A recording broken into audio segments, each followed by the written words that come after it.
Hey everyone, and welcome back to another episode of The Negotiation, an episode dedicated to celebrating International Women's Day with our special guest, Zarina Kanji. Based in London, she is the head of business development for health and wellness and food and beverage brands at Alibaba. She previously served as VP of Global Fashion Brand Partnerships at Lazada in Singapore, bringing a wealth of knowledge to our conversation today. We discuss Tmall's International Women's Day, what the most sought-after products will be among women in 2022, trends in the F&B category, discussing and understanding the surge in demand for sleep supplements, other health and wellness trends from the West that will soon impact the market in China, as well as some of the UK and Nordic products making an impact there now. And lastly, we talk about what the Gen Z female consumers are looking for compared with their millennial or Gen Y counterparts and how those differences vary across the geographies of the Middle Kingdom. Enjoy. Being more aware of their bodies, female consumers are struggling with sleep. And there's a trend in China going on called lying flat, where Chinese are looking towards just slowing down and taking up hobbies like yoga, like plant care, like going for tea in Zen tea houses. They've got this real kind of cacophony of different trends that are appealing to them as young females in China. And it's so different from the past. The Gen Z, the millennial, and even the alpha consumer in China, who is very quickly going to become a really dominant demographic. It's going to be such an interesting category to watch going forward. Home to over 4 billion people, the Asia-Pacific region boasts one of the most powerful consumer markets on the planet. Not only is it home to half the world's under 30 population, but it's also home to more than half the world's internet users. It's a market no globally minded brand should ignore, but entering markets like China is no easy task. Just ask the likes of Microsoft, Google, Uber, and Facebook. Times are changing, and with the right partners, doors are slowly opening as more and more companies find success expanding into the markets of the Middle Kingdom. I myself spent 8 years in China, mostly as a venture capitalist, helping early-stage tech companies enter the Asia-Pacific market successfully. This show is dedicated to uncovering and examining successful China entry and growth strategies by interviewing the people behind those success stories. My name is Todd Embley, and welcome to The Negotiation, brought to you by WPIC Marketing and Technologies. Zarina, welcome to the show. Thanks for coming on today. Hi, Todd. Great to be here today. Thank you for having me on The Negotiation. We're happy to have you.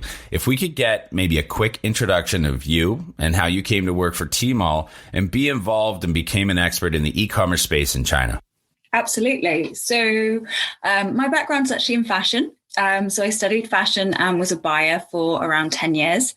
I then went out to live in Singapore, where I did business development for fashion and sport brand partnerships. And I was working for a company called Lazada, which was building e-commerce in Southeast Asia. And then in 2016, Lazada was acquired by Alibaba. And in 2018, I decided to move back to London, where I'm from. And I was put into the health and wellness and food and beverage team. So I currently lead business development for those categories for brands from Europe wanting to go out to China and sell to Chinese consumers on Tmall Global, which is China's largest B2C cross-border e-commerce platform and the home of brands in China. This is going to be a special episode focusing on International Women's Day, or at least becoming a major part of this podcast. Are you able to share, give us a little teaser onto what kind of promotions Tmall has planned for the International Women's Day holiday? Sure. So Women's Day, or Queen's Day, as it's often referred to in China, is a really big moment in the Chinese shopping festival calendar. It's actually the third largest shopping festival of the year, behind 11.11 and 618 summer campaign. And it's a really unique opportunity for brands to engage with women across China. And brands can really lead the way from hosting influencer parties to releasing limited edition product launches and basically celebrating all things female. In terms of what the plans are for this year, they're still super top secret. However, I can share a few examples of what some brands did last year. We had a British brand, Probiotics from the UK. It's the UK's number one vitamins brand. They transformed their Tmall Global homepage to make it more female orientated in the 2021 Women's Day campaign. And they launched a film that showed the really close bond held between mother and daughter, and also launched an interactive game.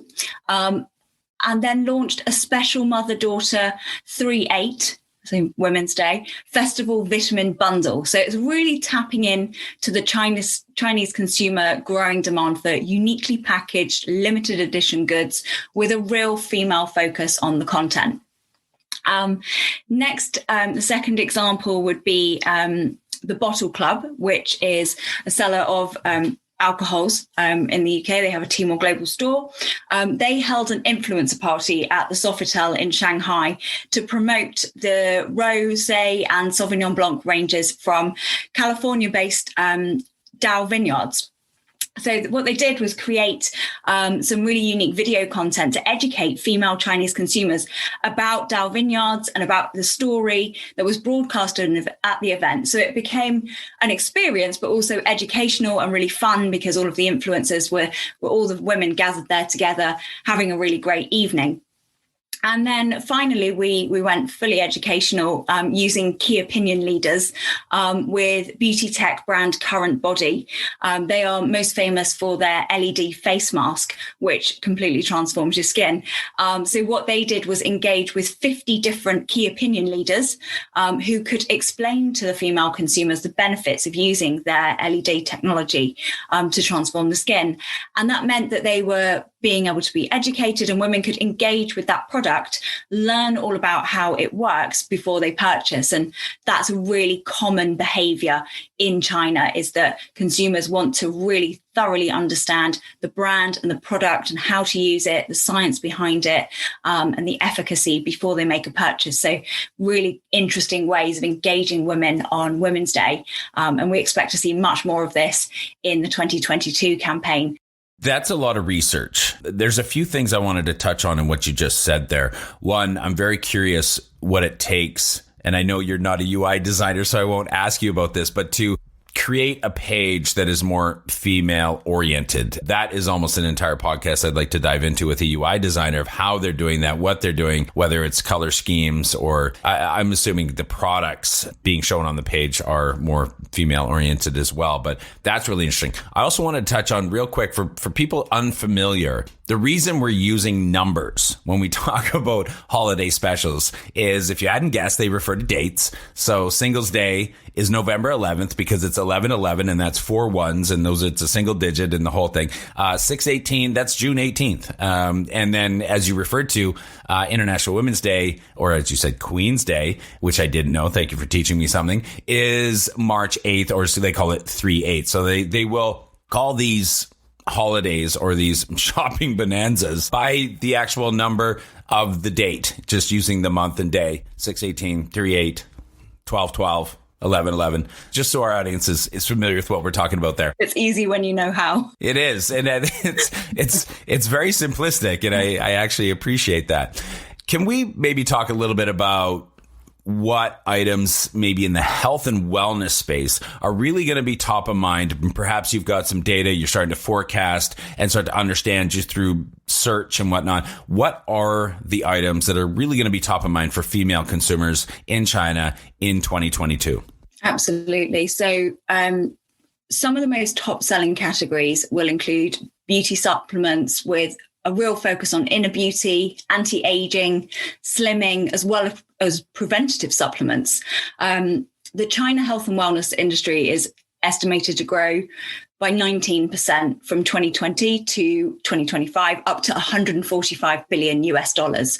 And much of this will cater towards China's 685 million women.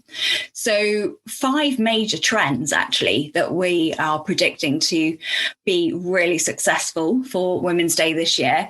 The firstly is inner beauty. In China, what you put in and on your body absolutely matters. And they work very preventatively versus reactively, which really harks back to the effects of traditional Chinese medicine, TCM. It still remains really relevant to modern living.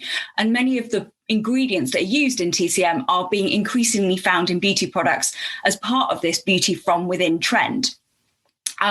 The second trend is beauty tech.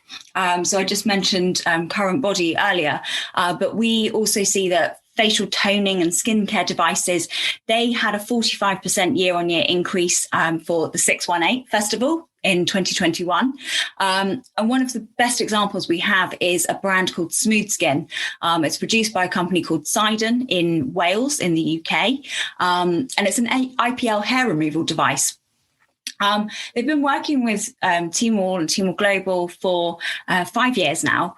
And today, 95% of their revenue is coming from exports. Its main markets are in Asia. And their revenue has climbed from 17.5 million pounds in 2016 up to 94 million pounds in 2020. So selling in China has become really transformative to their entire business. What I love about one of their key stats is that on their 2020 live stream that they did for 11/11 Global Shopping Festival, they had 103 million Chinese consumers tuning in to watch their sales director talk with a key opinion leader about their products and selling to women in China. If we compare that, the 2021 Super Bowl was watched by 96 million people. So we have more people in China tuning in to watch an IPL hair removal device live stream than watching the Super Bowl. So it will come as no surprise that Smooth Skin was actually one of the top 10 brands globally selling into China during 11/11 Global Shopping Festival on 2020 year. So beauty tech, massive trend and still very much growing. Thirdly, we look at probiotics. I think the whole world is talking about gut health. And in China, the probiotics category grew by 70% in 2021. It's increasingly popular as part of the trend of inner beauty, but it's more younger people who are coming towards it and looking at ways of living a healthier life. Very much centered so far around gastrointestinal probiotics, but Chinese women are really looking for probiotic products that will cater towards more female health issues, particularly at a young age, again, preventative rather than reactive to treat the female microbiome. And it's a market that we expect to really grow. The probiotics market in China is forecast to reach $1 billion by this year, 2022. The fourth trend is fascinating. We anticipate that we will see huge sales again in sleep supplements. It is the number one health concern in China, particularly women. According to a report by Chinese, the Sleep Society, they found that more than 300 million people in China are suffering from sleep disorders. And the sleep economy has almost doubled in size between 2015 and 2020. It's reaching around $62 million. And it is expected to continue to grow because it's also coming through, and it's younger women who are really suffering and fueling this rise in demand for the sleep aid market. Tmall Global saw a 250% growth in sleep management sales during 11/11 Global Shopping Festival in 2021. So we expect Women's Day to be even more focused on that. If you think women are leading increasingly more busy lives, they are many more in the workforce, as well as raising children and being sort of the responsible person for the entire family, as well in China, as well as for their parents and their grandparents, because that is the way that they work there. They still very much care for the entire family. So increasing pressures on women to get more sleep, but increasingly struggling to sleep. But there's a really cool trend that goes in with that. We've got this across a few sectors, but I really love the one example in sleep is we're seeing a trend called punk health. So Chinese consumers are sort of looking towards traditional Chinese medicine and sort of retro products that would have been available and looking for them to provide nourishment and wellness. And so what they're doing is they're taking traditional products such as ginseng or juju or chrysanthemum, and then they're flavoring that with royal jelly, which obviously comes from honeybees. Honey, of course, a very traditional supplement. And they're creating these drinks that are called punk yangshan. So basically, the traditional Chinese medicine products that their grandmothers, their mothers would have drunk, the Chinese consumers are now drinking them to kind of put a Band-Aid on their lack of sleep. So you get people over 40 who are drinking, goji berry tea to stay young, whereas the Gen Z, the millennials, are buying these new Punk Health Yangsheng bottled beverages that are new to the market, that are now infused with things like goji berries and chrysanthemum and ginseng to make up for their lack of sleep. So you've got Chinese people living by this mantra of stay up late and then use the most expensive skincare products, drink the best functional drinks to compensate for that lifestyle. So it's this trade-off that they're now working with because of the sleep issue in China. And the fifth trend is very much we are seeing a real rise in sportswear. So from yoga wear to athleisure, women in China are really coming to this trend. Yoga in particular, we saw a 200% rise in sales of yoga and athleisure wear in 2021 on Tmall and Tmall Global. And if we look at some of the brands that are going into the market, we've got brands such as Sweaty Betty from the UK, which is a female-focused athleisure brand whose mission is to empower women through fitness. We've got Lululemon from Canada, whose site completely crashed during the Beijing Winter Olympics opening ceremony as the Canadian athletes paraded out, and Chinese consumers quickly got online to try and buy the outfits. And then also many Chinese local brands. One really great example would be Anta, which is dubbed the Nike of China. We see Eileen Gu, who is a freestyle skier from China. She is fronting their campaign, and really Anta want to encourage more women to participate in sport. So it's really fascinating to watch this growth of the health and wellness industry in China, particularly amongst women, because it's impacting purchase behavior across many categories, from health supplements to food to cosmetic, fashion, sporting goods, and then even stretching further to luxury, to tourism, to even cars. So it's a really exciting space to watch, particularly for Women's Day. That's amazing. There was so much in there.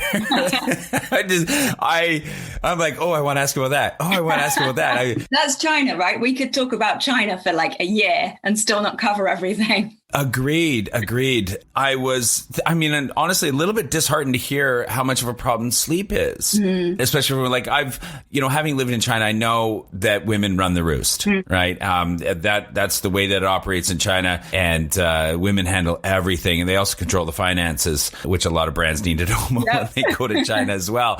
But I didn't know that they were having so much trouble sleeping. And you mentioned, you have this 6-to-1, right? You have the two sets of grandparents, then you have the parents, and then you have them. And if they're the only child, and of course now women are just rampaging through the workforce as well now, becoming ultra professionals on top of everything else that they have to deal with. So it kind of makes sense, but it is a little bit disheartening to hear. And I'm sorry to hear that so many young people in China, young female or in China specifically, are having so much trouble sleeping. And that's one of the best things you can do for your health is sleep. I think anytime in North America or the Western world, when we get sick, what do? We sleep, right? We lie down, we rest. And if you can't do that, that's got to be really hard. So anyway, that was amazing. Thank you so much about that, for all of that information.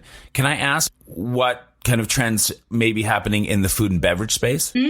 So this one's interesting because China is rapidly becoming the world's largest market for healthy eating. And notably healthy snacking is what we talk about a lot. So obviously, I don't think anybody can get through any kind of interview or talk conversation at the moment without mentioning the COVID-19 pandemic. It really has emphasized the importance of staying fit and being healthy to particularly the younger, more health conscious consumer in China. So we've got millennials and Gen Z consumers who are very quickly back to their busy lives in China. We have to remember that the lockdown in China was very strict, but it was also very short. It was only about 3 months, and then they were back to work. They were back to normal life, and we're all very envious of them. But healthy snacking has become a really key trend because they become so much more aware of these busy lives that they're leading, but making sure that what they put into their body was good for them. So we saw more than 30 million consumers purchasing healthy food on Tmall Global in 2020, that first year of the pandemic, which was a 30% rise on the previous year. And in particular, they were buying nuts, fresh vegetables, fruits. And then Alibaba Health, we saw a 56% rise in healthy on-the-go foods. And these ranged from things like sesame balls to goji berry beverages, to slimming shakes and meal replacements, all of which are really growing in popularity because of this sort of fragmented healthcare trend, which basically means that more Chinese consumers are looking for products to manage their health, but in their spare time. And this is kind of, becoming fashionable as well. So we see like top tier cities like Shanghai and Beijing, major trends in detox, in juice cleanse, in healthy foods in the last couple of years. Lots of natural juices, coconut water, super popular. And I think also we can't ignore the tea culture in China. It's something that has been there forever. And we sometimes joke about some of our international brands who are selling tea back to China. But if we think about the way that we behave in the West when we go for a drink, we go for a beer, we go for a coffee. In China, they go for a tea. And that continues through to consumers who are born post-90s, post-2000s. There are nearly 30% of them who are spending 400 RMB, which is about £4, about $5 a month on drinking new teas and going to high-end new tea shops.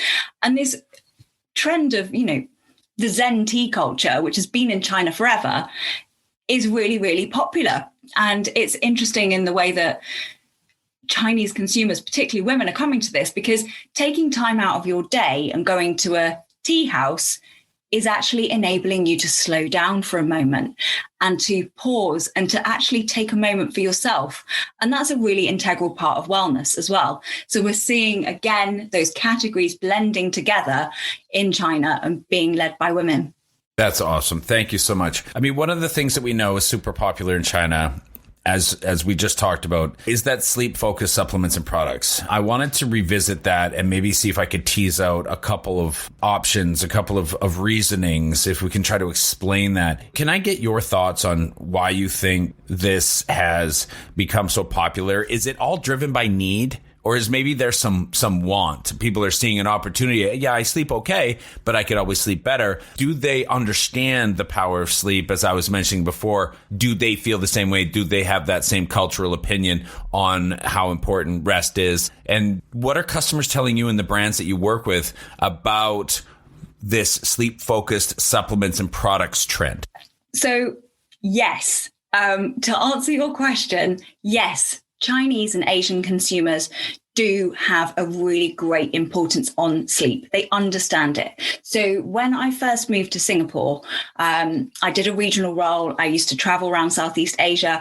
And I remember the first time I went to Jakarta, I was in the office at lunchtime and people were sleeping. People were taking a nap at their desks. And I remember turning to my colleague and saying, what is going on? Why are they asleep? Why aren't they working? In Asia, they really understand that need to have a rest during the day. But it's coupled with this balance that they are trying to work really hard and have a great life and do great jobs for their company and provide for their families. So they're constantly working through this battle of understanding how important it is to rest and to sleep, but also needing to get a lot of things done. So this rise in sleep supplements, sleep aids is as a result of needing and wanting to live this life that we have now come to in 2022. In terms of some of the brands that we work with, they totally recognize that there is a market there. And the brands that we work with are fantastic. They really do put the customer first. And one interesting one that we're working with at the moment is called This Works. And they're actually working with a pillow spray. And they've been in China for a few years, and it is their pillow spray that is really appealing to the Chinese consumer. So when you go to sleep, just before you hit the pillow, you spray this beautiful lavender scent on your pillow, and it helps you get to sleep. And they also have a product that helps you stay asleep for the insomniacs in the world. And it's a really holistic way of approaching the sleep market. So brands really are tuning into the consumer and looking at ways that they can appeal to them, and particularly to women, to make it really easy. And it doesn't always have to be something you ingest. It can be something that you can experience. Can you think of some trends in either the food and beverage or the health and wellness areas that we know are particularly popular in the West, but have yet to catch on in China? And I know this is unfairly asking you to look into a crystal ball that you likely don't own. Do you expect some of these trends that are popular outside of China to become popular in China, and what those might be? Yeah, sure. So one of the biggest trends that is coming from the West out to China is plant-based. Personally, I'm a lifelong vegetarian. And I remember 2018, when I moved back from Singapore to London, I couldn't believe how many more options there were in all of the cafes and restaurants for plant-based meals. And this has just exploded in the West, right? Everywhere you look, everything is plant-based. But we're also now seeing that move to China. So that shift is happening.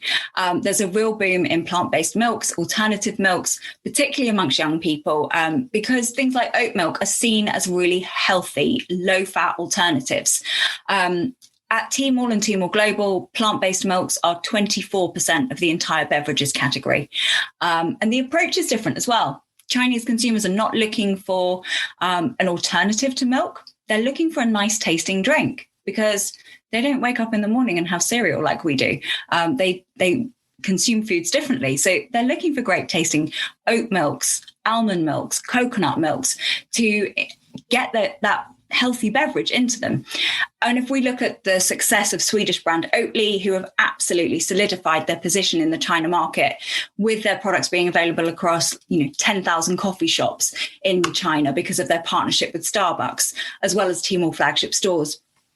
So that is a huge area of popularity. And what it actually links quite nicely to, or quite logically to, is that actually over 90% of Chinese consumers are lactose intolerant.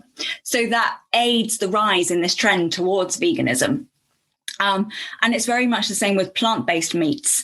The China plant-based meat industry is forecast to grow 200% over the next 5 years, according to a white paper which was published by Bloomberg Business and Starfield Food Science and Technology, which is actually one of mainland China's most well-funded plant-based meat companies, and is founded by Kiki Wu, who is one of a number of women who are leading food tech businesses in China, which I found super interesting because you've got, like you said earlier, women are, running the roost in China. It's traditionally been the case that they are the cook in the house, but now it's flipping and women are innovating the types of foods that are being brought to market in China, which not only benefit our health, but also benefit the planet too. Now, your title, Head of Business Development for Health and Wellness and Food and Beverage Brands at Alibaba Group, UK and Nordics. And it's that last part, which I want to key on here. What is the perception of products from the UK and Nordic countries in that area of the world? Are there a few product categories you can tell us about beyond the ones that we've just discussed that are particularly attractive to Chinese consumers among both men and women? Yes, Chinese consumers really, really appreciate products from the UK and Nordics for the quality of their ingredients. Brand Britain actually is very, very popular in China. We saw a 13% year-on-year growth of British products selling on 11/11 Global Shopping Festival in 2021. And it is vitamins and supplements that sees a massively strong demand. Brand Britain is perceived as good quality, authentic products. It's the same for the Nordics. Anyone that's been to the Nordics will know as soon as you step off the plane, even just smelling the clean quality of the air, just breathes health into you. So Chinese consumers really appreciate products from Denmark, Sweden, Norway, and very popular from those markets are fish oils. We've got a fantastic brand from Sweden called Elixir Pharma, who do phenomenally well with their fish oils in China. And another brand that I did actually mention earlier, but Probiotics from the UK, they're a really brilliant example of a brand who are tapping into both men and women in China to solve another problem, which is the increasing amount of time that we spend on a screen. So Vision Ace is one of their lutein eye health products. They did a live stream with a key opinion leader in 2021. And within 3 minutes, they had sold £60,000 or $80,000 of their Vision Ace product. The Vision Ace product basically supports lutein health in the eyes. So if we're spending lots and lots of time staring at a screen, this is getting blue light into our eyes, which is very bad. Traditionally, Vision Ace would be purchased by an older consumer in the West, a consumer that is already experiencing macular degeneration. But again, that Chinese consumer, male and female, is very aware that they need to protect their eyes at an earlier age, which has been a really powerful way for the brand to transform their business in China and think a bit differently about how the Chinese consumer approaches a brand. I want to talk a little bit more about International Women's Day in China. It's obviously a major event. Where does it register in China? Can you tell us a little bit about, it didn't originate in China, I don't think, but they've definitely adopted it. Can you tell us a little bit about how it's resonating and how popular and how big it is in China? Of course. So International Women's Day didn't originate in China, but International Women's Day in China is of great importance. It was actually first officially recognized in 1949 after the founding of the People's Republic in China.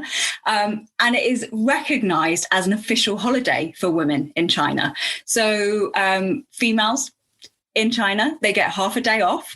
It's really common for women to receive gifts from their company. Handwritten cards, perhaps showing appreciation. It's actually something that female Alibaba employees around the world very generously receive.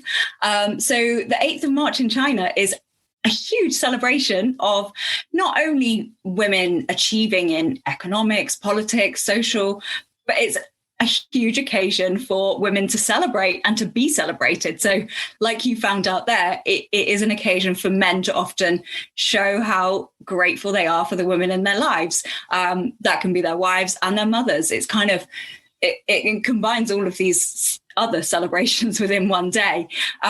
So yeah, men will typically buy presents for their wives, their mothers, their daughters. Women get half a day off, so they love to go and have lunch together, go to a spa, enjoy having a nice time. Only half a day.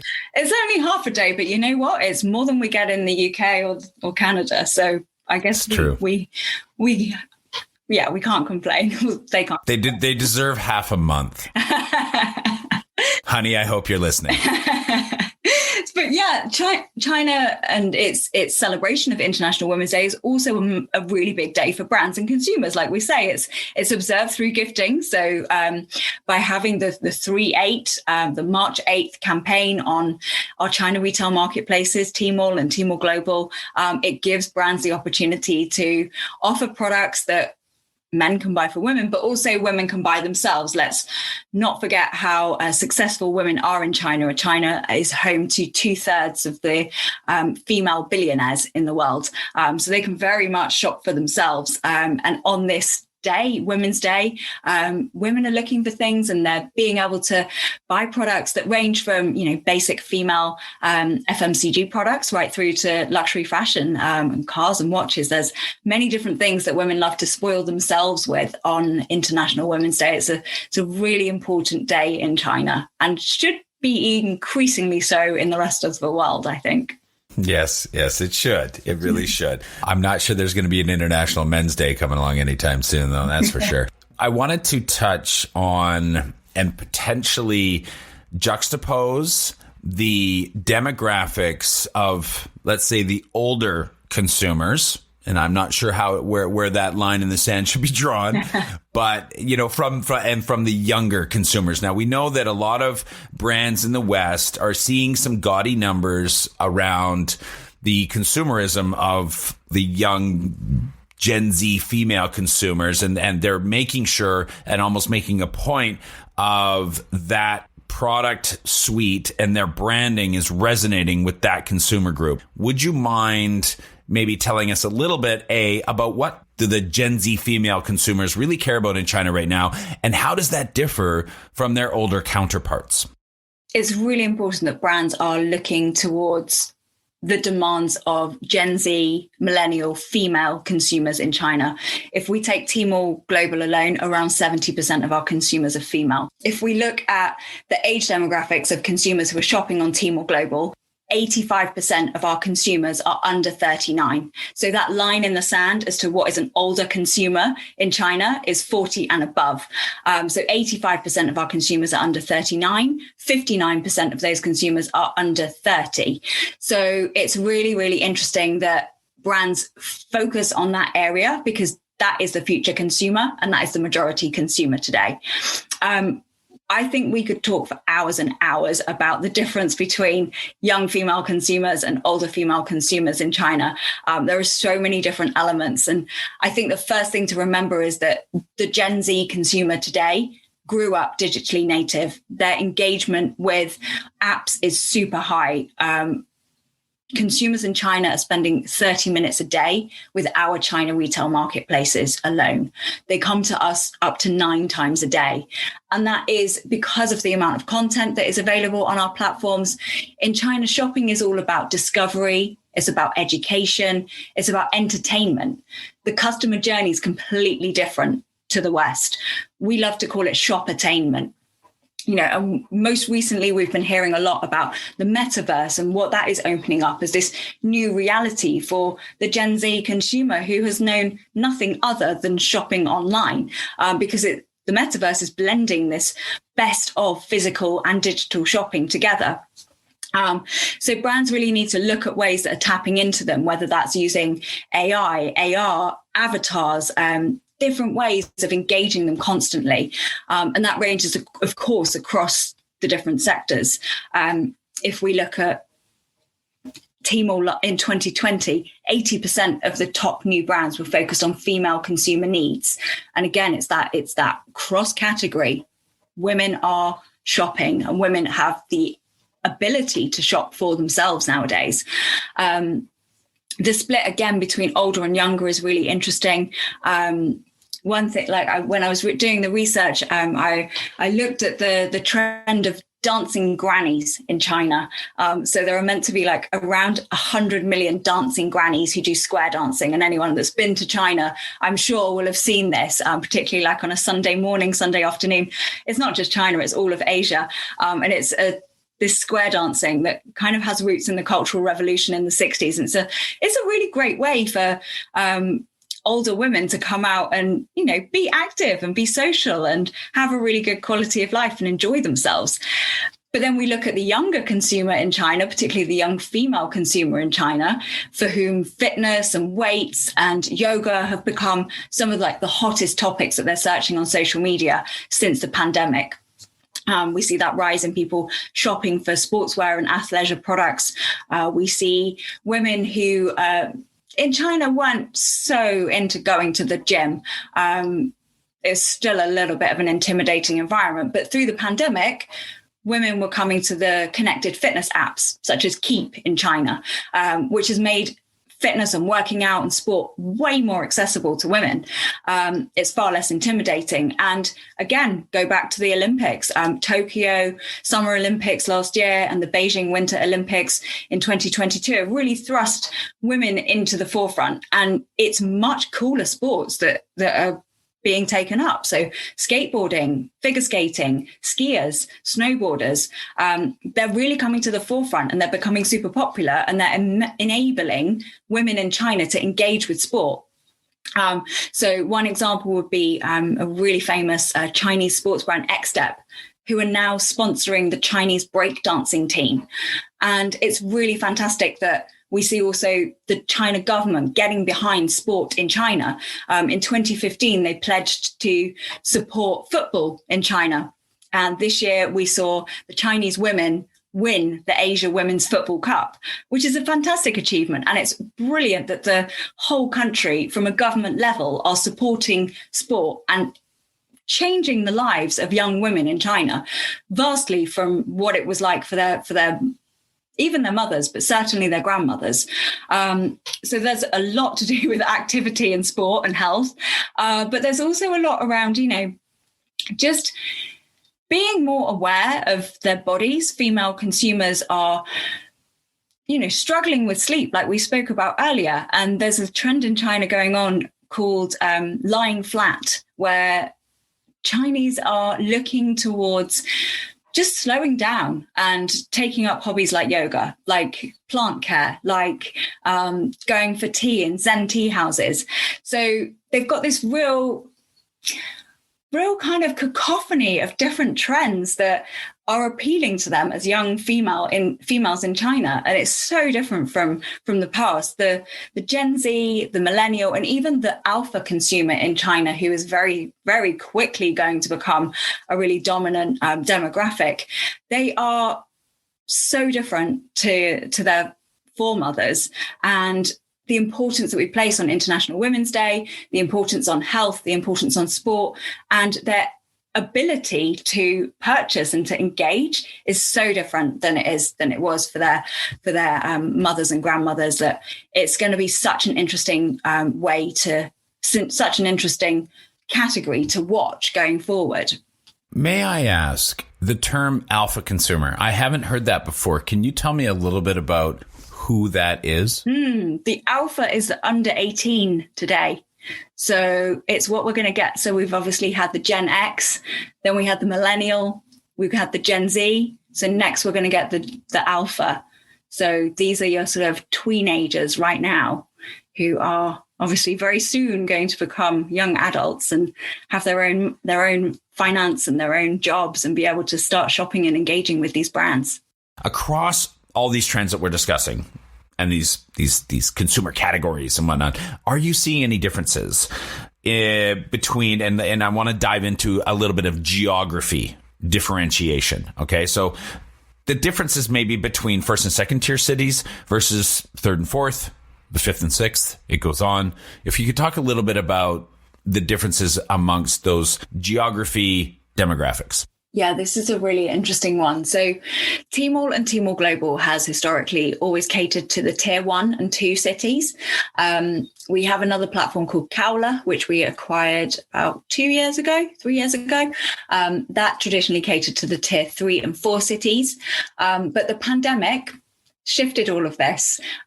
We have seen so many more Chinese who have become wealthier, who have moved to shopping online. The pandemic, the lockdown meant that stores were shut as they were in the rest of the world. So consumers who would traditionally have gone to the store, they have started shopping online. So one example we saw with this was our Rural China initiative. So when the lockdown first happened in China, there were obviously thousands and thousands of farmers in China who would normally have sold their goods to stores.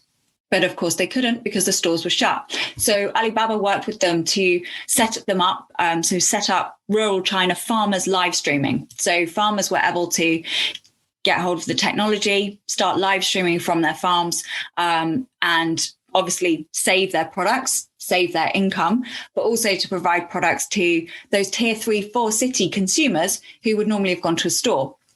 So that shift is really happening. We're seeing trends, the initial trends on Tmall Global that were really, really popular were mother and baby products, cosmetics, beauty, personal care. We see those being like the first things that consumers come to shop online. That's now shifting into tier 3 and 4 cities as well. Consumers are finding that they get a really exciting experience. And like I just mentioned, it's a consumer now who has grown up with a phone in their hand. They don't really know a world where shopping wasn't that easy. So tier 3, 4 cities are very much starting to shop online more, and it's easy for food. It's easy for mother baby, diapers, infant milk formulas, and it's easy for cosmetics because they're small, they're lightweight, they're not too expensive to purchase online. So they have the opportunity to try. And live streaming is helping them to shop as well, because live streamers, for anyone that's not experienced a live stream, it's a wholly immersive shop-attainment experience where you watch an influencer, a key opinion leader talk about a product, explain all about the brand, explain how to use that product, and perhaps demonstrate it. So if it's food, they'll have a cooking demonstration. If it's a lipstick, they'll have a makeup artistry session. And the consumer from tier 1, 2, 3, 4, 5, 6, 7 even cities in China can understand that brand, understand that product. It's like having a sales associate in your hand. You can talk to them on the live stream. You can leave emojis. You can ask questions about that lipstick. Would it look great if my hair has got pink highlights in it? How can I keep that lipstick staying on my lips for longer? And you can give feedback as a consumer. We've seen brands who have actually developed their own R&D from the feedback that they've received from consumers in live streaming. So the technology that is evolving in China, the pace of movement, that digitally native consumer is meaning that different tier and more tier cities are shopping online and coming to experience that very interactive and blend of digital and physical shopping. You've been a wonderful guest, filled with amazing insights and data, which I'm always very grateful to when guests have that kind of knowledge. And so you've been an absolutely superb guest. I can't thank you enough for coming on the show. Thanks so much, Todd. I've really enjoyed speaking to you today, and happy International Women's Day to all of the women out there. Growing a company is hard. Doing it in a foreign market? Exponentially so. The best piece of advice I can give you is not to do it alone. When you start looking across the pond for further expansion possibilities, and I sincerely hope that you do, make sure you choose the right partners to do it with. My good friends at WPIC Marketing and Technologies have almost 20 years of experience helping brands just like yours enter China. I hope you enjoyed this episode of The Negotiation, and if you're interested in being a guest or want to connect with me or any of our team, please reach out to us at podcast@wpic.co. And be sure to rate, comment, and subscribe wherever you get your podcasts. 再见。